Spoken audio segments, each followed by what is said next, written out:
불로장 생략의 검은 사슬, 그 마지막 이야기입니다. 지난 3편에 걸쳐서 저희는 이 끔찍한 산업의 실체를 추적해 왔는데요. 오늘은 마침내 모든 증거가 가리키는 단 하나의 결론. 바로 이 거대한 악마의 산업 뒤에 숨어있는 국가 권력의 그림자를 정면으로 마주하려고 합니다. 가장 위험한 순간이 도래했습니다. 이건 그냥 하는 말이 아닙니다.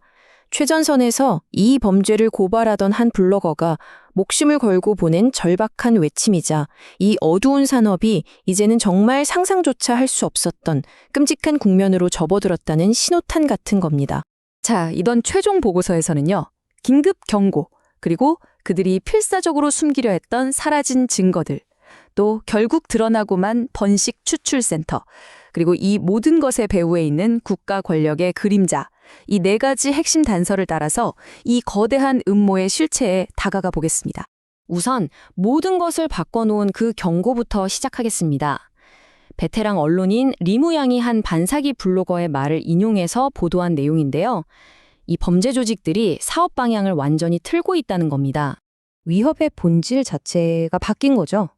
이제는 단순히 사람들을 속여서 돈을 뺏는 수준이 아닙니다.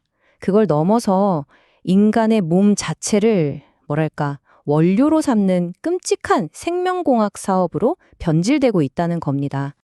그러다 보니 표적이 완전히 바뀌었습니다. 예전에는 사기범죄에 써먹을 젊은 남녀를 꿰어냈지만 이제는 그 목표가 오직 번식을 위한 여성에게 맞춰져 있다는 거죠.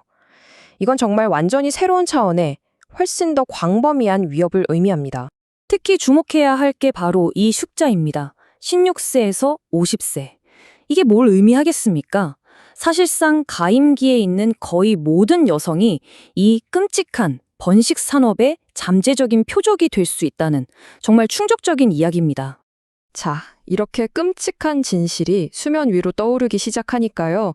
예상했던 대로 그들은 아주 발빠르게 움직이기 시작했습니다. 바로 증거인멸이죠.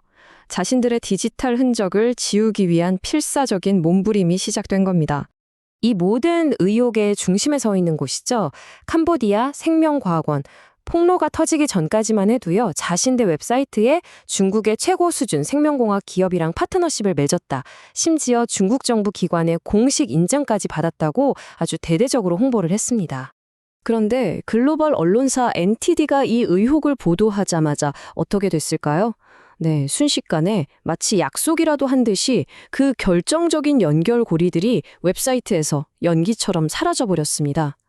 이건 스스로 범죄에 연루됐다고 자백하는 꼴이죠. 이렇게까지 필사적으로 증거를 없애려는 행동은 우리에게 단 하나의 질문을 던지게 만듭니다. 대체 그들은 무엇을, 왜 그렇게 숨기려 했던 걸까요? 그들이 온라인상의 증거를 지우느라 정신없는 동안에요.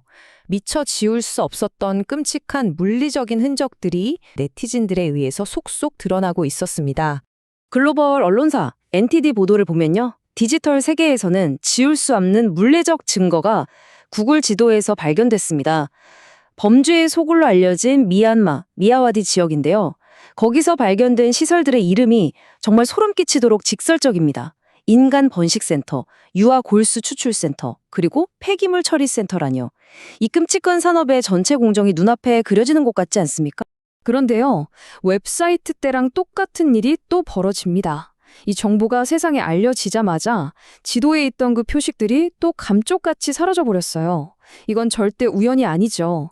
명백하고 아주 조직적인 은폐 시도라고밖에 볼 수 없습니다. 자, 이제 이 모든 퍼즐 조각이 우리를 이 사슬의 마지막 그리고 아마 가장 충격적인 부분으로 이끌고 있습니다. 바로 국가 차원에서 이들을 비호하고 있다는 의혹입니다. 이 기관의 위치가 모든 걸 말해줍니다. 캄보디아 생명과학원. 여기가 어디에 있냐면요. 자금 세탁에 사기 혐의로 미국의 제재까지 받은 거대 기업 프린스 그룹의 본사 바로 옆에 딱 붙어 있습니다. 이게 과연 단순한 우연일까요? 명백한 공생관계를 암시하는 거죠. 그리고 여기서 정말 상식적으로 이해할 수 없는 일이 벌어집니다. 미국 법무부가 이 국제범죄 조직의 수장인 천즈를 기소하니까 갑자기 중국의 국가급 기관이 직접 나서서 그를 옹호하는 보고서를 발표해요. 그것도 미국이 국가급 해킹으로 비트코인을 훔쳐갔다는 황당한 주장을 하면서 말이죠. 질문은 명확합니다.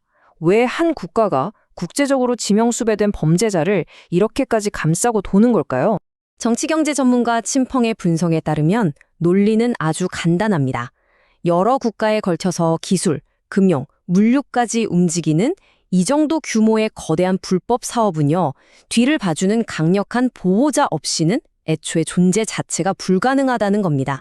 자, 이제 모든 증거의 조각들이 맞춰졌습니다. 단순한 범죄 조직을 넘어서 거대한 자본과 최첨단 생명공학 기술, 그리고 국가 권력까지 결합된 이 끔찍한 사슬. 그 가장 꼭대기에는 과연 누가 앉아 있을까요? 4부작에 걸친 저희의 추적은 여기까지입니다. 이제 판단은 여러분의 몫으로 남겨두겠습니다.